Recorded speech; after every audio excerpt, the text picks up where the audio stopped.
I am so happy to receive the Burner Kings in my home today, and they have given me a prompt about what to say.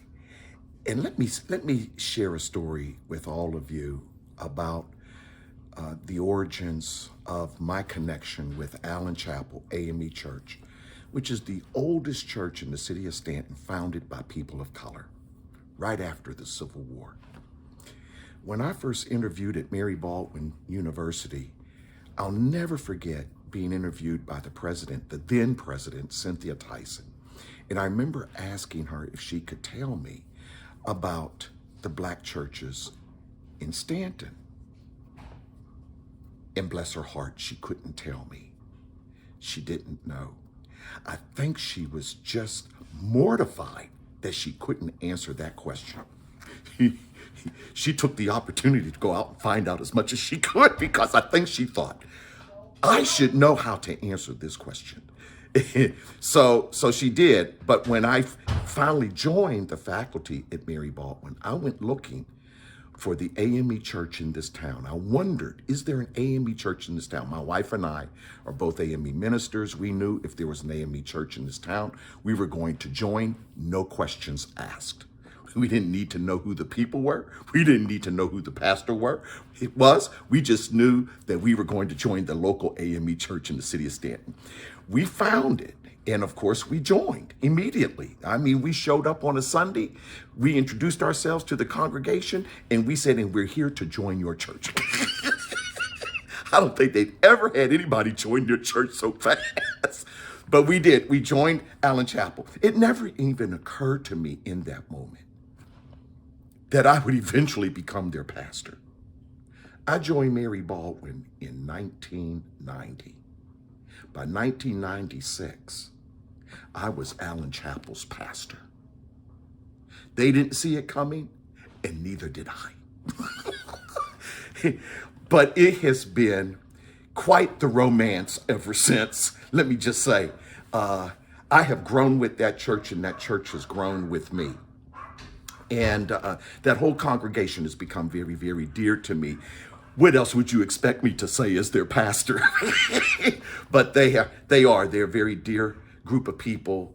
The families are families that have been here for a considerable period of time, for multiple generations. Families date back all the way to the founding of the church.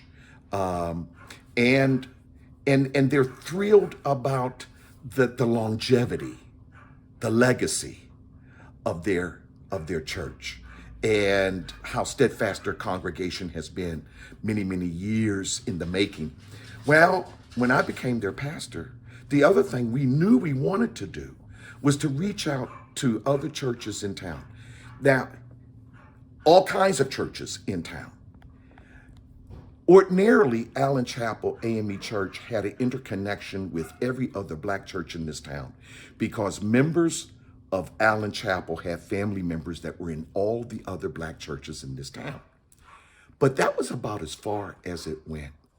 We knew we wanted to have a relationship, to cultivate relationships with the broader community. So not just black churches, but with white churches as well. Can I just say, in the present moment, that it was a powerful blessing to my life to meet the rector of Emmanuel Episcopal Church. Shelby Owen has proven to become a really dear friend of mine. I was so glad to have met her, I didn't know what to do. Paul Nancaro became a dear friend of mine. I was so happy to meet them both, I didn't know what to do. I could go on. John Peterson, who's at Covenant Presbyterian Church. Oh my goodness, right? And on it goes. There are a number of other pastors. I hate to start calling names, because if I don't call someone's name, they'll feel that I'm ignoring them, and I'm not, right? But it was so wonderful to have the opportunity to visit with other congregations, to join our life in Christ with their life in Christ. It is the same Christ.